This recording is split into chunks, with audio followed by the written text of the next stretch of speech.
ladies and gentlemen, from opening government, we think that it is an absolute disgrace that the level of financial wealth that you have is literally the deciding factor, one of the most key deciding tipping points as to whether or not you are innocent or you are guilty. 3 arguments. Firstly, why that is principally legitimate. Secondly, why specifically it is that having higher paid, more effective lawyers leads to better outcomes for you. And thirdly, why this is a massive disincentive and deterrent for particular kind of crimes that rich individuals do. Here is a 3-point mechanism. There will be no such thing as private lawyers for defence, criminal situations. Rather, they will all work for the state now, and they can all specialise in various different kinds of areas. That is to say, if you are very good at assault or sexual assault or whatever, then we think that we can aggregate you in those specific kinds of instances. Secondly, we will pay individuals largely the same way, except with the current state individuals that we have just now, like paralegals, we happen to have a reasonably large, sizable pay increase, and even some individuals who are at the very, very top and want them to come over,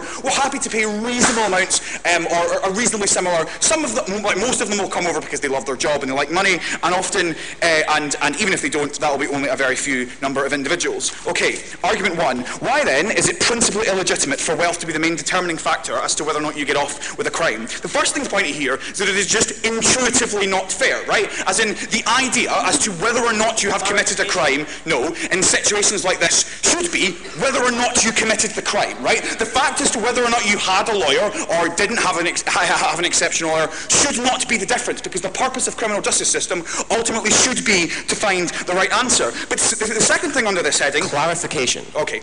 Presumably, you also include all money spent in furtherance of that defence, not just including the lawyers. Yeah, fine, presumably. Okay, so... whatever that meant.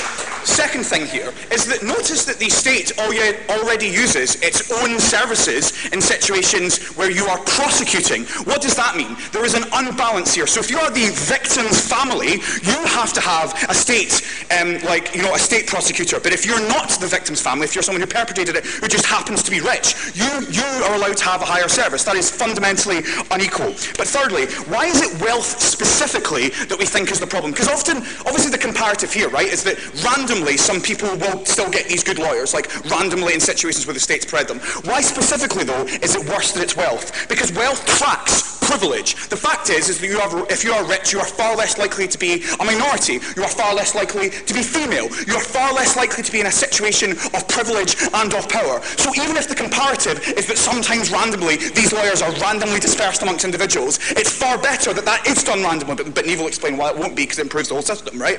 But in situations where it is like that, wealth is a far much more pernicious metric for that in situations, because it ultimately tracks power. Second argument, why then does the better quality of your lawyer mean that you have a huge advantage in the legal system? Because obviously the intuitive thing here is to point out that they are just better lawyers, but why specifically is that important? Recognise that the vast majority of legal systems across the Western European world operate under what's called an adversarial system. What does that mean? There are situations, don't worry, you're buying Glasgow, this is murdering your case. The main reason is because ultimately what happens is the whole point of an adversarial system is, by its nature, it's two sides competing and arguing the truth, right? They don't actually look for the truth. In fact, the way it's described in legal textbooks is that the judge is like a tennis umpire, because in those kind of situations, Duncan, we read the same books, in those kind of legal situations, right, it's not actually about finding the truth. You don't actually inquire. So what happens is the quality of your lawyers will necessarily, in that conflict and in that fight, be the one that is necessarily more likely to tip the advantage in your favour. Why is that? A whole host of reasons. The first thing to point out here is they are far better trained, no thanks, in these kind of situations. They're far much more familiar because they're ultimately paid more. The second thing to point out is that in the adversarial system that we live in, often very random and arbitrary factors are the very things that leads to that decision, because by definition, right, cases that get to court tend to be very close. So in those kind of situations, the ability that you have to spin a jury, to play off the emotional, prejudices of that jury, that only comes from training. That only comes from the wealth of experience that you get when you're paid far more. But the next thing to point out here is that in these kind of situations, even judges, right, because quite a lot of criminal cases aren't ultimately decided by juries, even in those sort of situations stay standing. Just having a familiarity with that judge, just being in more high court cases or more middle court cases and knowing what that judge is, knowing what her preferences are, knowing how she likes to decide, is a huge advantage that state lawyers simply do not have. Go. Is there an objectively correct answer to any criminal case? Yes. It has been decided by the law. Whether or not they did it would be one. But even insofar as it's ambiguous and they've reached court, we'd rather that the outcomes were not awful and stacked to you in situations where you happen to have more money. That was odd. So, by the end of this point, by the end of these 2 points, what have we actually proven? We've proven to you that it's principally illegitimate for wealth to be that defining factor, and I've given you the comparative as to why, even in situations where we think that they're going to be randomly distributed, we would just rather that was random, and explain to you specifically why being able to afford that lawyer gives you a substantial advantage. The next thing to say here is kind of white-collar and business crime, and why we think this policy helps this. Because recognise that in these specific instances, the threat of going to jail, or the threat of being fined massively, is a huge deterrent as to whether or not you manipulate that currency speculation, or whether or not you do any of these other kind of things. What's the difference here? Because in these sorts of specific cases that wreck the lives of millions of people financially, by the way, look at what George Soros did in Lithuania, there's even more of an advantage for you in these kind of cases. Why is that? Because there's a much more niche specialisation that the private sector can have. That is to say, the resource misallocation is so much more than the state because there's a finite amount of resources. And it's not just the fact that it's finite, because the state is fighting on multiple different battles, it's much more difficult for the state to actually be able to accommodate for that. So if you can afford that lawyer to specialise in one particular niche of, white-collar crime defence or whatever, that means that the likelihood that you're going to get off, particularly if you have familiarity with that lawyer and they know your circumstances, is significantly increased. When you stop this, when you have an equal legal system where you do not know that you're going to get the highest quality of lawyer, that is a huge deterrent from you not committing these kind of crimes, because you don't have that guarantee, because you've gotten off over and over again, because these crimes are particularly complicated, even for very well-reasoned judge like Lord Hope, because he gets it wrong all the time, and like juries. At the end of this debate, this is comparative as to whether or not we want a world in which literally the price in your head is the determining factor, or one of the huge determining factors as to whether or not you're innocent or guilty. They say that is a disgrace, and Strathclyde are incredibly proud to propose.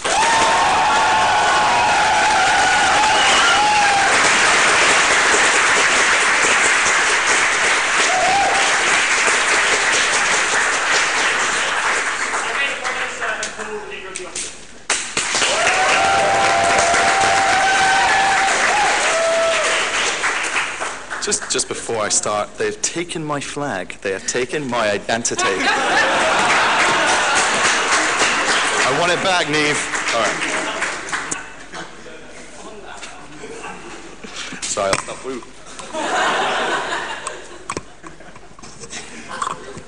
I promise I'm not cheating for Chris. Okay, so what are we defending on side opposition? So we're defending the claim that individuals have a prior right to defend themselves, and this trumps any of the consequentialist benefits Joe tried to give you.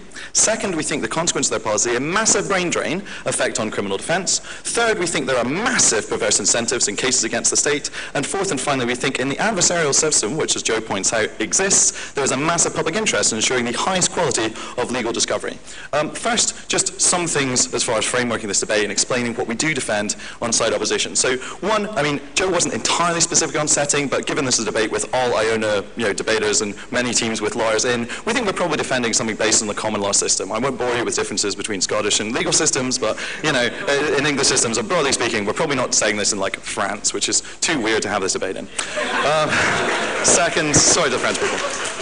They don't really have juries and stuff, it's weird. Anyway, so what we do stand for is a massive increase in spending upon legal aid, right? We think that legal aid takes the form of the state providing money to private firms to take on cases that wouldn't otherwise be taken. We don't think it's the case that Joe is right and some cases are defended by people that don't have lawyers. We think if that's the case, then we're happy enough to fund any amount of money to avoid that being the case, because we think everyone has a right to self-defense. Second, we support systems like is found in Scotland, where the prosecution is actually drawn on secondment from those private systems as well, because we don't think it's good for the state not to have very high high-quality lawyers either, and we think that it's good to have some degree of balancing between the private criminal lawyers and the state criminal lawyers by bringing some of those private criminal lawyers into the state system. We think that means you get a better quality of law overall. We think we support tough, well-funded prosecution and investigations of white-collar crime. I mean, Joe, it could be the case that we could cap the amounts that were spent on these cases if Joe was right, but he's obviously wrong, right? White-collar crime gets prosecuted all the time. We think given you don't know whether you're going to get successfully prosecuted, the deterrent effect obviously exists. Also, generally speaking, firms will fire you because normally the crime you're committing is embezzlement, and they have reasons not to exactly support that. Finally, just in terms of jurisprudence, we are jurisprudentially neutral in this debate. Broadly speaking, we're positivists. But it is not the case that adversarial systems do not care about legal truths. The whole point of an adversarial system is you have two sides who are well-funded and well-motivated to try and pursue finding out what the truth is. We think that ultimately, legal truth is a matter of finding out what the law says. We think that the problem on their side is they assume that anyone who successfully gets away with a case has gotten away through a loophole. We think if those lacunae in the law exist, then that is what the law is. And if you can find those lacunae, you're entirely entitled to your defense. In terms of rebuttal, so they said you might get off just because you have more money. We think this is obviously false. We think we have judges. We think we have juries. We think those juries aren't just able to decide cases on a whim. They have to give reasons. They have to be responsive to the arguments the lawyers give. We're happy enough to dismiss juries that are asking stupid questions like about Christians, wife's sex life, or religious beliefs. Then he said, well, what about the victim's family? Right, two responses. So one, that presumes guilt on part of everyone on trial for a criminal case. Second, though, we think that the bigger issue is false positives, right? We think the state's duty here, not just interest, state's duty is to ensure that there aren't people who are the victims of the state monopoly of violence because they aren't able to fund successfully the defense against themselves. We think that's more important than the feelings of victims. We think that's represented in other areas of the legal system as well. So first, we think individuals have a prior right to defend themselves. We think property is disposed all the time in self-interest, and given, despite what Joe might have wanted to do, they didn't prop for communism, we say that they are defending a large number of the status quo where we do that, where we spend on education in order to better ourselves to the mutual exclusion of others. We spend on security, despite the fact that this might have strange incentive effects on the police to maybe defend certain areas other than others. Even the NHS still has BUPA alongside it, right? So we think at the point where we have a minimum safety net threshold of people providing adequate legal defense for people, we think that it's not enough to say, well, rich people sometimes get off with committing crimes. Yeah, they do, Joe, but here's the thing. At the point where you defend people being able to use their property in their self-defense in other cases, why is it not legitimate to use it in the most important cases, where they are facing the entirety of the state, trying to put them in prison for the rest of their lives, perhaps for a crime they didn't commit? We think in those cases it's an entirely rational decision to spend a large amount of your property in order to fund your defense, and we haven't really heard a sufficient reason engaging with that deontological argument to justify the op bench. Second, though, we think the practical consequence of their policy is a massive brain drain in criminal defense. One notes this happens before entry, because at the point where there is less options available within law, I'm less likely to take law as a subject. But second, more importantly, within the profession, notes that Joe is right that criminal lawyers specialise, but guess what? So do all lawyers, right? So we think at the point where you are a potentially talented lawyer, your decision to go into criminal law is massively decreased relative to your decision to go into corporate law. We think this incentive already is a problem, which is why prosecution tends to be quite low. We happily support scholarship to try and abbreviate that, but it notes the consequence of this is there's much less money in the criminal system on their side of the house. The consequence of this is, at the point where you're competing against well-oiled private firms, there is a massive talent drain within the profession. We think it has three obvious problematic consequences. So one, we think it harms everyone at the point where the prosecutors and judges are also drawn from that same private pool. We think that the law society becomes less incentivized in order to try and defend the interests of criminal law and generally. And we think that just generally speaking, the quality of criminal defense decreases, and a lot of the rest of the cases can be impacting that harm go closing. Why is it we don't let people pay for a better, it's still unbiased judge, or would you be okay with that? No, we don't support bribing judges. What is this?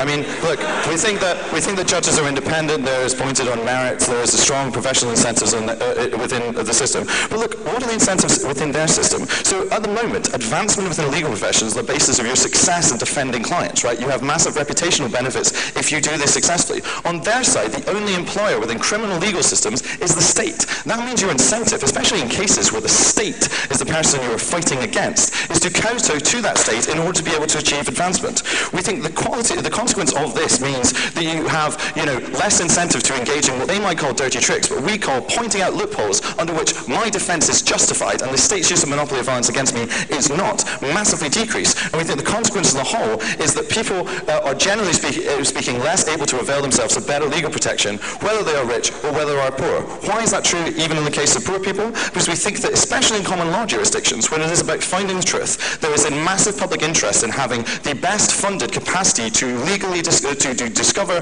what legal truth is. We think the consequence of their side is that neither side is particularly well funded or well equipped, and therefore it's less likely you get good quality law coming out. Note that law is one of the few areas that truly does have a trickle-down effect, right? Because once precedent is set by a case which was the result of a well-funded legal team finding a sensible defense for why I was able to engage in certain states and resisting the state's interest to, for example, empower the police in terms of having better investigatory powers, we think in terms of that balance, poorer people are able to avail themselves of better legal protections against the state's use of violence by the fact that precedent is set by well-funded legal teams run by rich people. We think on their side, the police become much more powerful, and we think that's what we're much more worried about. You should be much more worried about in this debate.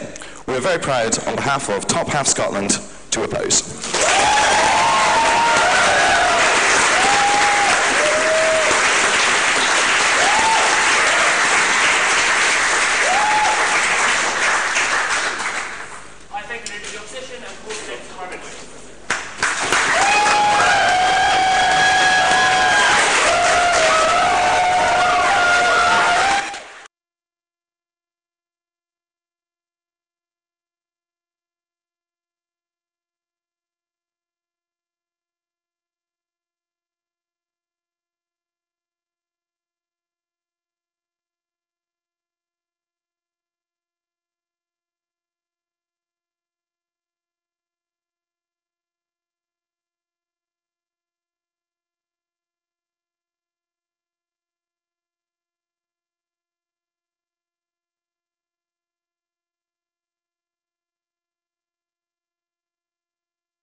the Deputy Prime Minister and call the Deputy Leader of the Opposition.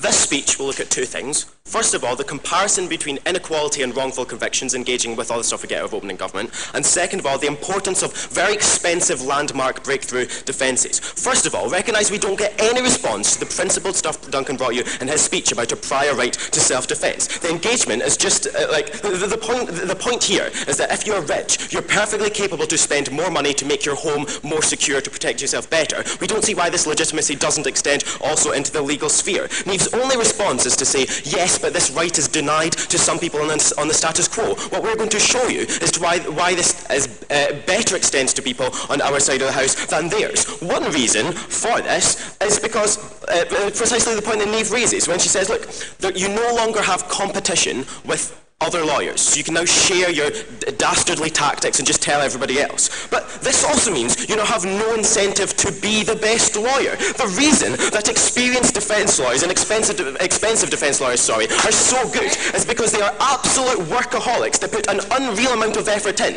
When you no longer have an incentive to be better than the next person, it's not clear why some people are going to be willing to go above and beyond. Recognise also the systemic racism point we get at the end of that speech. Presumably falls insofar as if you think that systemic racism exists, then it's probably worse at the point at which now all defence lawyers now become complicit in that by being employed by the same people that you're accusing of being systemically racist. But let's engage with the main clash, right? So what's the key stuff we get out of government? Like, once they get past telling us, shockingly, that better lawyers are better, their case boils down to inequality being bad. No thank you. We agree, obviously, that inequality is bad, but we don't think that's the only metric upon which you can judge this debate. We think wrongful convictions are also obviously incredibly bad for all of the reasons that Neve tells you. So what is the question before the court in a criminal case? The question is, has something been proven beyond reasonable doubt? Now, if better lawyers are giving different answers than worse lawyers, clearly the people getting worse lawyers are getting a lesser access to justice, therefore more likely to get wrongful convictions, okay? So this means the cheap lawyers are causing damage. So you think you get more wrongful convictions on prop.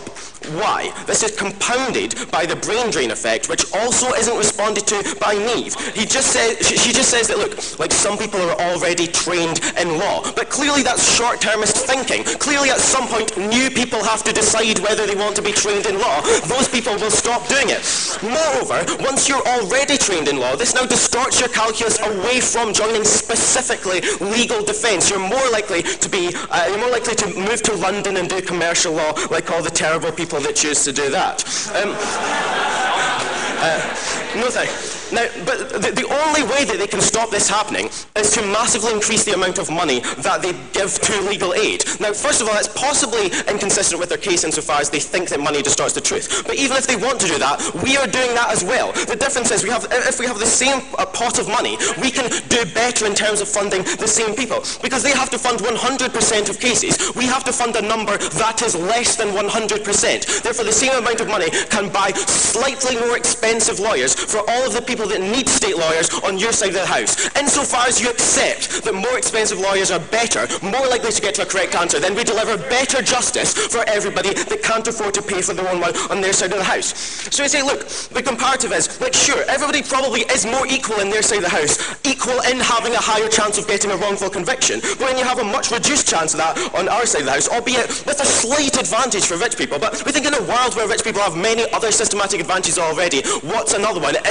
If we can show that this benefits literally everybody on our side of the house. No thanks. In fact, I'll take closing, actually. Okay, if you say that we can't maintain standards if the lawyers employed by the state, then why isn't it a terrible travesty that all prosecution lawyers are employed by the state? No, that's not the comparative at all. The point is, like, on a comparison, like state defenders clearly get paid less money. Like, this is not what the debate's about. Look, the substantive point is really important here, right? Look, we think it's incredibly important that we have landmark breakthrough defences on our side of the house. We We think this is the real clash in this debate, because the key difference between the two sides is on our side you have a very small minority of people spending a huge amount of money on their defence to prevent this. We have a few examples here, most famously the O.J. Simpson case. Now this is probably the sort of case that Prop consider as purchasing innocence, but what really happened in that case? This was a highly funded defence team which spent a huge amount of money on fishing expeditions doing investigatory work. They retested blood samples, DNA samples at great personal expense to O.J. Simpson, and they found things that shouldn't have been there. They found preservative agents in the blood that is used to store it. Like the only logical conclusion of that was that the blood was planted, right? We think clearly it's important that we can discover that you have a police service that are willing to plant blood, but this will never happen on your side of the house, because you cannot convince a state-funded defence team that you need to go on a fishing expedition to see if you can find preservatives in blood. That's clearly not an efficient use of money. You never get this sort of corruption exposed on your side of the house. We think it's important that we can expose the police as cheats and liars. This obviously benefits everybody at the point at which they have to reconsider their practices and do better things. A different example might be the shaken baby cases, which for years were prosecuted based on accepted research and prosecuted very formulaically, until an incredibly wealthy couple spent an insane amount of money rerunning the research, hiring lots of experts to look back into this, and they found serious flaws in what was the accepted legal logic of the time. Like, the consequence for this is, like, you have a comparison where, on proposition, all prosecutions of similar crimes become incredibly formulaic. Everybody treats the same sort of evidence the same sort of way, the same sort of arguments are run. You know when you get X blood sample, that means this. That is never challenged. The difference we get on our side of the house is people with lots of money willing to say, I know that I am innocent, and I have the ability, and as Duncan told you, a legitimate right, to investigate a way to prove this. Once some people are able to take that hit for everybody, this benefits everybody else that follows. We no longer get people prosecuted for shaken baby syndrome on the basis of bogus research because some people were able to come out and do this. We think we win purely on that basis insofar as we expose new flaws in the legal system, but insofar as the Scotland top clash went down, it's a clash where you get slightly more equality on their side of the house, but every single individual is at a greater risk of wrongful convictions because the lawyers are worse. Oppose the motion.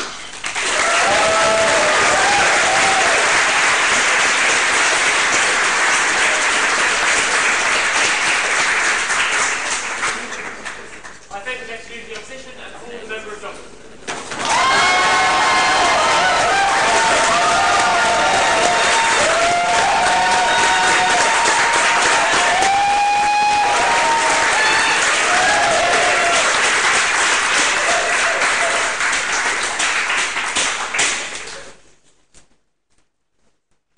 Right, so the top half of this debate has been somewhat marginal, mostly because they focus too much on whether having more money gets you a smarter lawyer. We agree that could possibly be true for opposition, but what we want to focus on is that that money doesn't just get you one smart lawyer, it gets you a team of lawyers that can all specialise in specific things at a specific time, therefore getting all the fishing expeditions that they want to defend in first opposition. We tell you that, first of all, we're willing to stand over that some people on our side of the house, because it is randomly allocated, will get a slightly better lawyer, but the disadvantage comes specifically when there is a team behind that, when those resources can buy a team. Two things in this speech. First of all, why there is a state duty to equality and what that looks like in the real world. Because justice exists not to get the right outcome necessarily in a trial, but also to impact people's lives on the ground. And secondly, we're going to talk about specifically how we improve access to trials for victims, why they're more likely to come forward and why that's so important on our side of the house. First of all, though, 3 points of rebuttal that don't fit in. This nonsense from first up on the brain drain and why it will happen. First of all, if they're willing to say that they have now magically come up with loads of money so that they can fight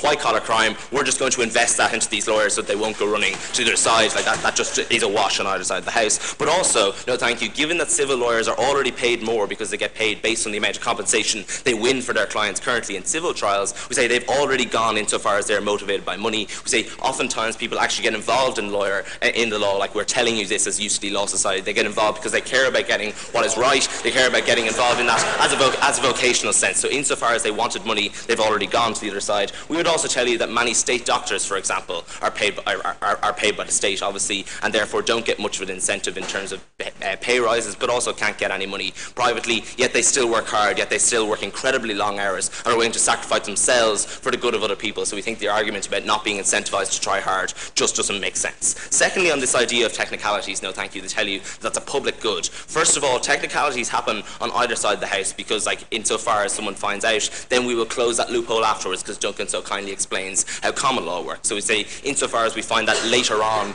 our side of the house, like, that's still not a problem because nobody has availed of that loophole. Loopholes are only a problem insofar as someone gets away with it. We say, on a moral level, it's not fair that only those who can afford the resources behind it get away with those loopholes. Finally, on the issue of, I can't read my own writing. Yes, sorry, corruption within, like, a prosecution service. We think it's extremely rare. The fact that they base their example on O.J. Simpson, like one of the most fantastical trials in the history of any state, shows that that's probably not a very realistic expectation of how this will work. Secondly, though, because everyone is now operating within the state system, a win for the defence team means that you are probably more likely to get that promotion up to assistant state's attorney or whatever it is ahead of the prosecution team. So that incentive, first of all, to help your own client, but also to help your own career, still exists. So we think you will still try and do the best for your client. No, thank you. State duty to equality, because opening government give an extremely compelling case for why unfairness is bad and why unfairness within the judicial system is bad. We're specifically going to be the team that tells you that because the state is prosecuting, it therefore has a duty to ensure that nobody themselves can place themselves above the state. Because the comparison we get from opening opposition is that, well, some people spend their money and that will benefit them, potentially at the expense of others. We're still happy to stand over that on our side. This is different. How? Because when you win in a criminal trial, you are not just putting someone else in prison or whatever, or getting off or getting off yourself. We say what you're doing is you are placing yourself above the rules of the state insofar as you are getting off because of the rules of a game, where you're getting off on a technicality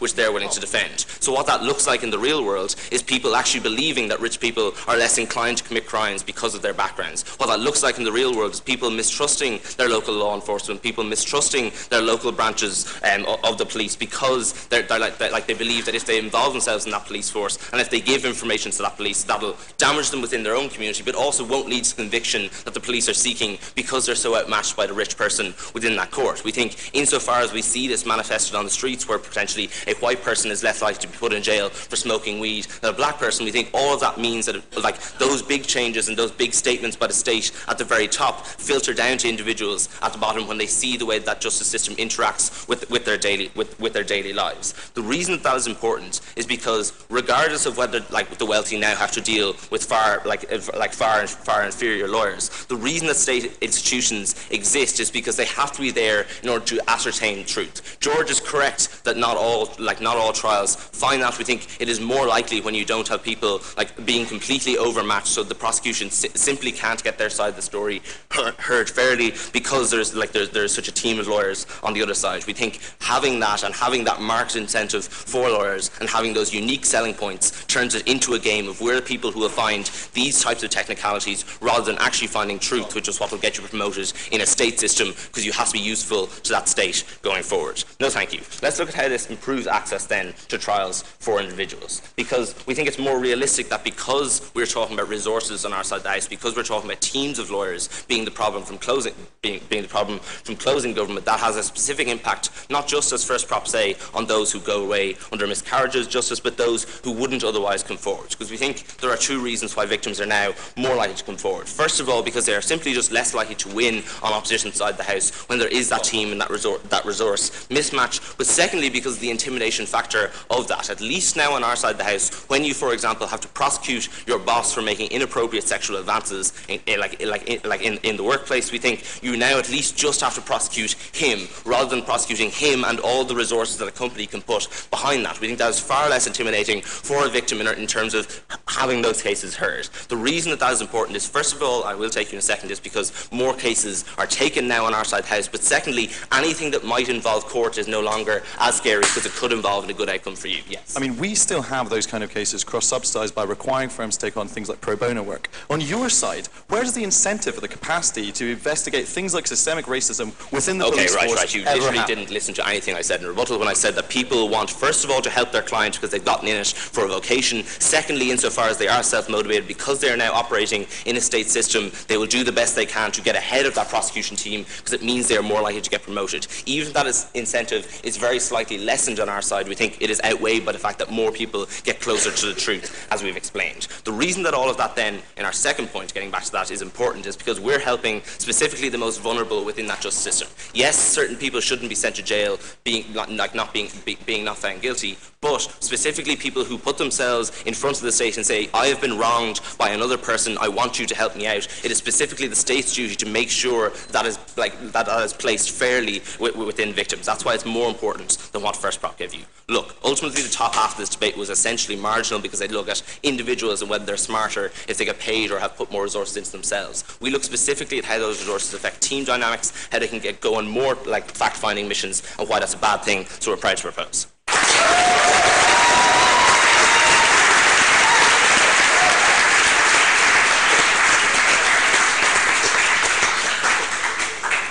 I thank the Member of Government and call the Member of Opposition.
This was a proposition bench that rested everything on a claim of equality. It rested everything on the idea that it is unjust when poor people are prosecuted to a greater extent than the rich. Here's the problem.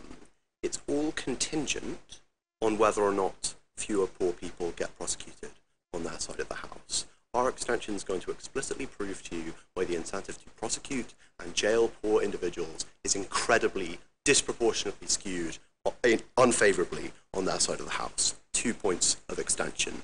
Firstly, why this creates perverse incentives in the allocation and specialisation of defence lawyers, why that's a problem. Secondly, why exactly the pool quality decreases overall, many, many more reasons why a higher pool as a whole explicitly helps the most vulnerable. To the first of these issues, on the allocation of defence lawyers. We're going to make the fairly modest claim that different social groups commit different forms of crimes because your background feeds into both your ability and your incentive to commit crimes. Some examples. Joe correctly points out that white-collar crime is disproportionately committed by the rich. He then farcically says that there'll be a deterrent against it now because you won't have a better lawyer, because you won't be able to hire a better lawyer. Probably wrong insofar as most people commit crimes on the assumption that they won't be caught. But secondly, insofar as law in these areas, one of the reasons these crimes are common is explicitly because the law in these areas is so murky. Financial techniques evolve so fast that it's incredibly difficult for regulators to keep track of them, and they have very little incentive to do that insofar as the people who donate to political parties tend to work overwhelmingly in the banking sector. And in those circumstances, right, white-collar crime probably doesn't fall on their side of the house. But it's also less extreme examples. It's also things like tax evasion. It's also things like recreational drugs, which are qualitatively different and also prosecutorially different insofar as they don't have mandatory minimums if you're a white, rich male. And finally, many rich people just get done for things like minor violations in employment law. Contrast that with the types of crimes, and therefore by extension the types of defence which are most needed by the most vulnerable. Individuals who have been subject to gang coercion, no thanks. Individuals who are victims of vast waves of socio-economic crime. Individuals who are convicted of different forms of drug convictions which carry explicitly higher sentences. These are very, very subtle issues. They are very, very nuanced issues, and they are harder to, and they are qualitatively different in terms of the defence methods required to the forms of crime committed by the rich. The point being that you need to be a different type of lawyer, a different specialised type of lawyer if you're going to defend a poor person as opposed to defending a rich person. Note, the state chooses that specialisation because the Justice Department, local government and legislative policies explicitly set targets and set programmes for the types of defence which are prioritised. They explicitly basically do the training programmes which ensure that defence lawyers specialise in particular things. Here's the problem. They make that process of allocation, that process of specialisation, explicitly zero-sum. Every lawyer trained on their side of the house in race sensitivity, in responding to police brutality, in defending individuals against accusations of gang coercion, every single one who the state trains in that area on their side of the house is a person taken away from a team that could help the rich. Every single one of the people who is trained to help the most vulnerable is now explicitly taken away from the richest in society. Obviously, that doesn't happen on our side insofar as the rich just hire private lawyers for all the reasons that these guys tell you. Their case literally depends on that link. How exactly does this policy skew funding away from the individuals and the specialisations that help the most vulnerable? As many teams that I've had the pleasure of encountering at this competition have told me, governments tend to be captured by elites. There are 4 ways in which this happens. Firstly, no thank you. Insofar as lobbying exists and large sums of money get you in rooms with politicians because you can make implicit or explicit promises of donation to those individuals, you tend to be the sort of person who has frequent conversations with politicians and is able to get policies passed through which are intensely beneficial to you. That's why you've had no reform on political finance. That's why you've never been able to successfully regulate the banking sector. It is just true that rich individuals are good at skewing government programs in their own favours. Secondly, insofar as the people who make the decisions as to what specialisations are important tend to come from privileged backgrounds because it is easier to be appointed to a government position if you are from a position of privilege, the experiences of those civil servants and those officials will just more strongly suggest that the types of crime that the types of training programs that help the rich are more important. Thirdly, the popularity of government tends to rest on the rich and the middle class for the simple reason that they vote more and governments are continually incentivised to appeal to that group. Fourthly, any political capital to reform the system and specialise defence lawyers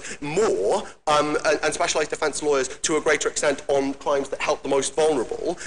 In those circumstances, the political capital for them to be able to specialise in this way vanishes. Why? Because this will be a hugely unpopular policy which will guarantee that literally no one wants to reform the criminal justice system ever again because it's a toxic issue. It's one of the most controversial issues and no politician has an incentive to go near it. Why? For all the reasons opening opposition told you about self-defence. Even insofar as you think any of those arguments are slightly plausible, they will probably be believed by some people, at which point this is a vastly unpopular policy. Just get Duncan Crowe. Well, I mean, this debate's being streamed, right? They'll know all of it. They'll know why this is a terrible and unjust idea in those circumstances, hugely unpopular. I will take opening. The only difference is that the service never gets better lawyers. We told you why all lawyers The rich on our side of the house don't use the public defence system. So in those circumstances, it's not a zero-sum game because the rich have an opt-out at literally every single point. In the circumstances where it's explicitly zero-sum, all the incentives are very much skewed towards, my extension. Okay, so why exactly does the quality of the pool of lawyers fall? Why is the brain drain argument true? A reasonable, simple motive that as much as they might like to talk about feelings and fluffiness and self-esteem as an individual, all of that tends to be contingent on, having some money, and people like money, and people's families continually pressure them to make more money. The state is incredibly systemically underfunded in terms of funding defence lawyers, and in those circumstances, defence lawyers are incredibly hard to pay for all the reasons I've outlined earlier. In those circumstances, the brain drain absolutely exists. In those circumstances, you will just get a lower quality pool overall, you will just have more people behind bars. At the end of this debate, the rich are able to opt out of the system under the status quo.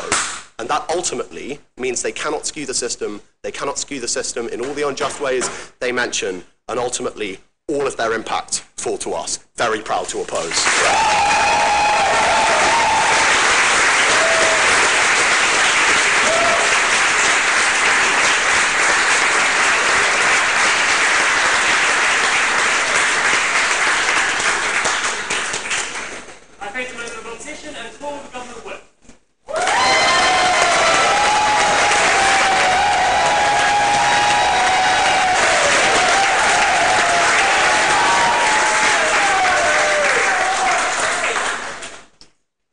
first, I'm going to explain how this debate is likely to change the system of lawyers, and second, I'm going to explain why the state has a principled duty to pass this motion.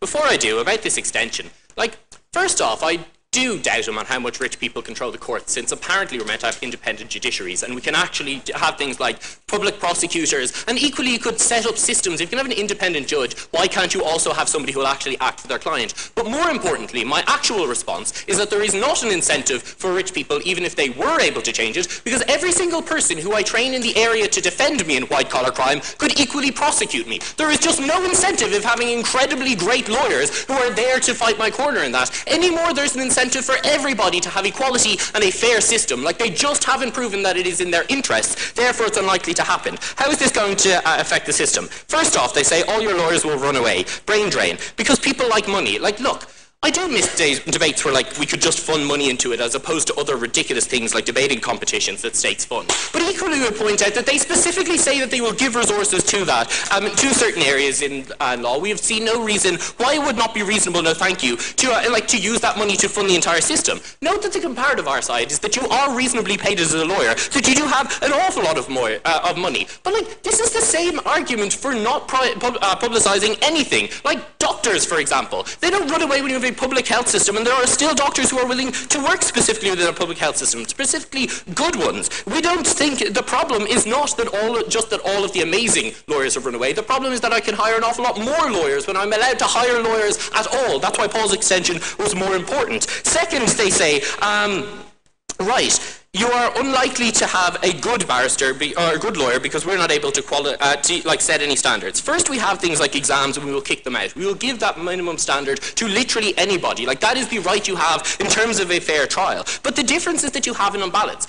When they say things like everybody has to have a right to get away on technicalities, note that technicalities and loopholes were specifically not intended in the law. That is not a just or a moral reason for you to get out of crime. Specifically, when we find them, we then change the loophole so nobody else can get out of that crime. It is not some sort of right that you have to play this like a game. That is also the moral response to why is it I can buy a nice house and defend it, but I can't use it to screw over other people's justice system because other people rely on that justice system. Sure, benefit yourself, but it is a nonsense that you can fuck over other people specifically for you. Right. When they say then, why is equity most important? First, I have to tell you, Danny Crane from Boston Legal wins all of his cases. If I had him, it is likely that I would get off trials.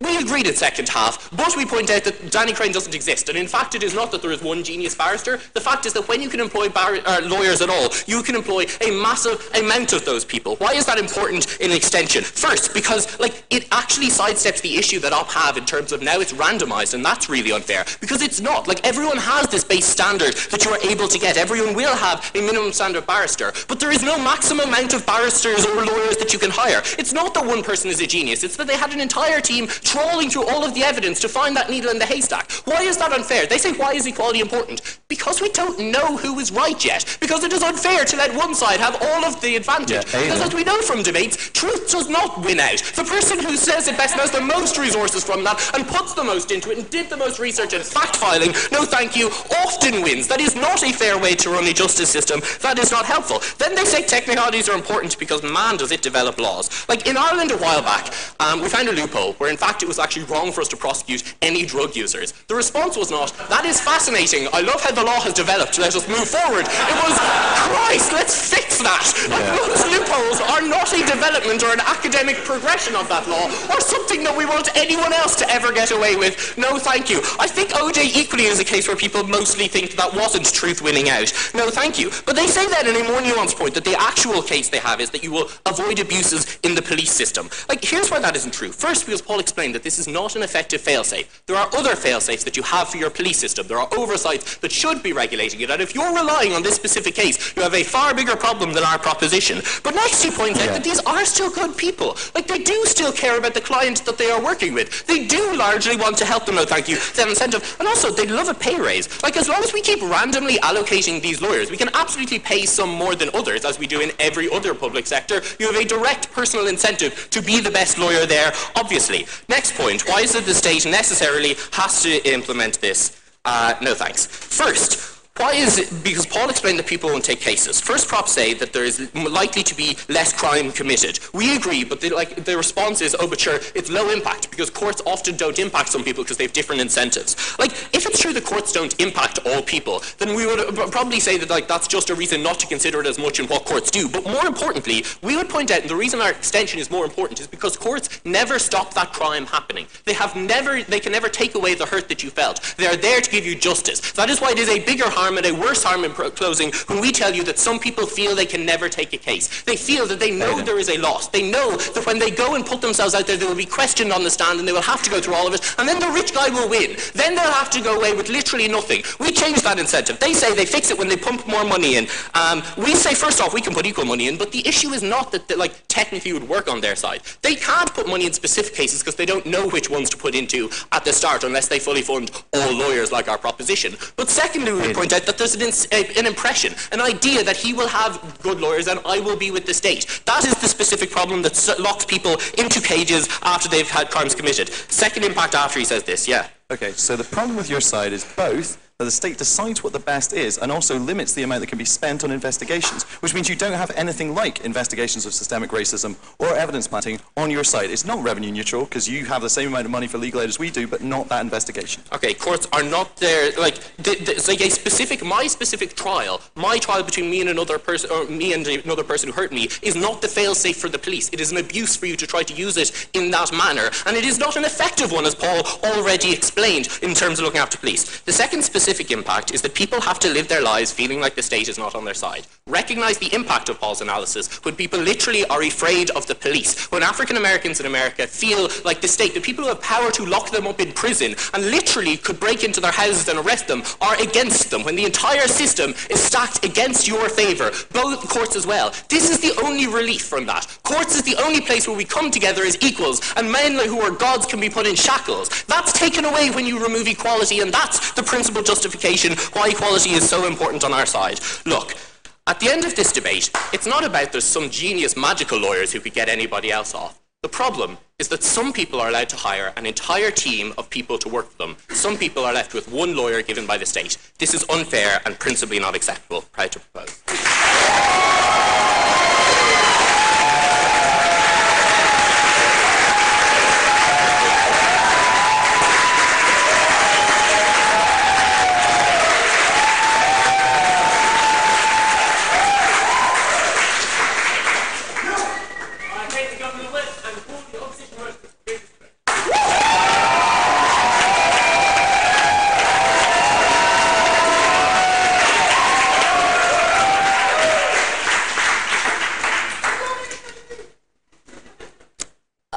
Great, thanks very much. I love you too. That's the worst response to I love you. Okay, ready? Okay, 3 things in summary today. First of all, going to clash heavily on the idea of moral legitimacy and should we allow people to do this. Secondly, I'm going to talk to you about how this policy changes the pool of defense lawyers compared to status quo. And finally, I'm going to talk to you about how this impacts some of the most vulnerable people, all drawing from George's extension, right? Okay, straight off that, and all rebuttal integrated. Okay, first of all, in terms of moral legitimacy, so we can see that what these guys say is true, right? That it is unfair that the people who have the most money are sometimes able to skew the system or have the best defense possible or the best defense lawyers possible in order to protect them. The problem with this is, we don't know if that rich person who you're putting on trial is actually guilty. We don't know if that person has committed a crime. To be very clear, if you're sent to prison, it will wreck your life. We don't understand why when an individual, when we allow this under literally every other aspect of their life, right? We allow individuals to be able to prioritize their own safety, to be able to prioritize their autonomy, to be able to prioritize their preservation above all else, and to do so by any means possible. So when you don't know whether that rich person is actually guilty, it is important to be able to offer to them the best package that they can possibly have. If what these guys say is true, right, that private lawyers are will always necessarily be the best lawyers, then it is important for us to allow the rich person that. No thanks. Okay, so notice that also that this is very similar to the reason why, despite the fact that we're very happy on opposition to support a thriving public healthcare system, we still allow individuals the right to access private healthcare. No thanks. But secondly, they say, okay, look, it is unfair because it has bad outcomes for different groups of people, and this is fundamentally unjust. So notice that this is a consequentialist framework of thinking, right? So insofar as this is bad outcomes, this is an illegitimate thing.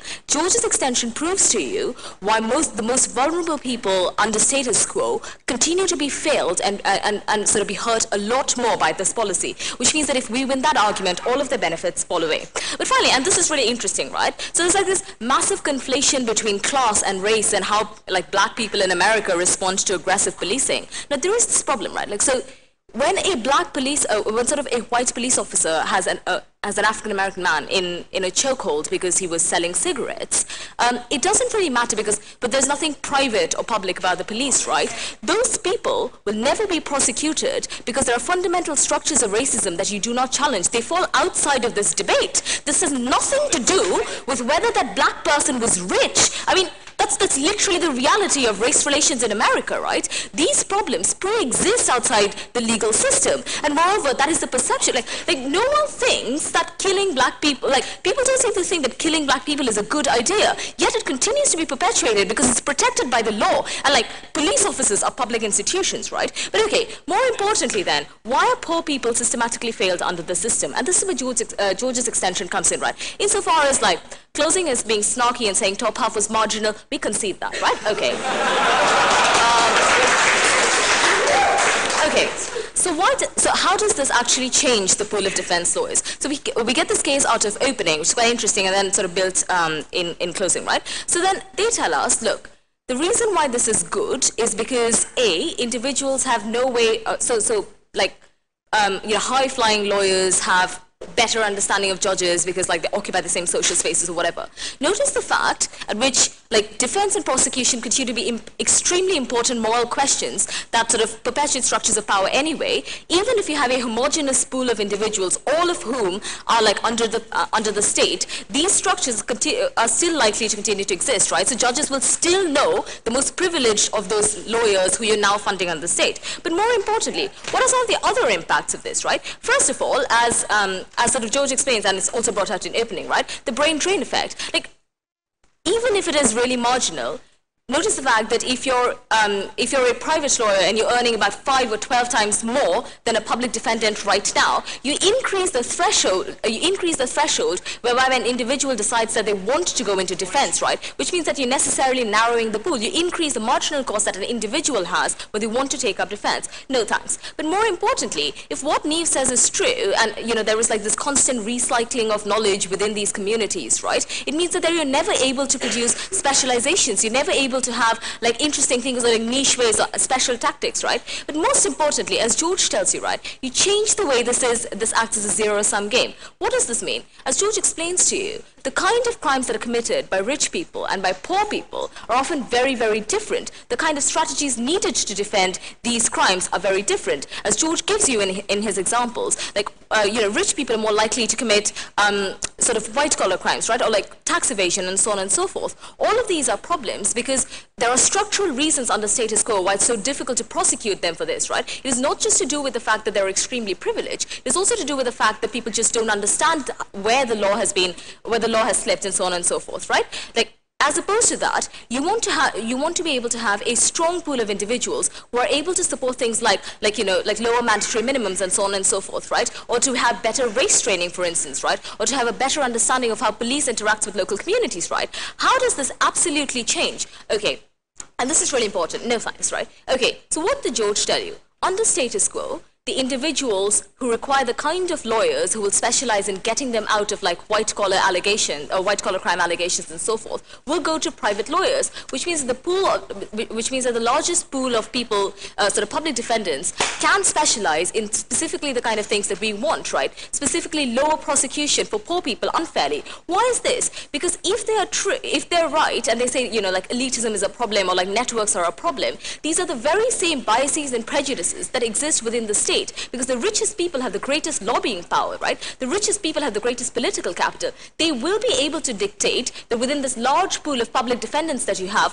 what is the kind of training that you need to specialize in? What is the kind of training that you need? Who are the kind of people that you should be entrusted to protect? Which means that the level of political capital you have for taking care of the poor people who, according to them, like everyone hates, right, will never ever have there will never ever be a reason for the state to want to protect those people, because there will be greater political capital to try and help people specialize in things that allow rich people to get out of white-collar crimes. George gives you this analysis and gets completely unresponded to. Look, there is a wide range of reasons why having a very good pool of individuals benefits people, because there is knowledge sharing. But ultimately, under status quo, we help the most vulnerable people because the state can protect them. This goes away at the point at which you make this a non-zero-sum game. Very proud to oppose.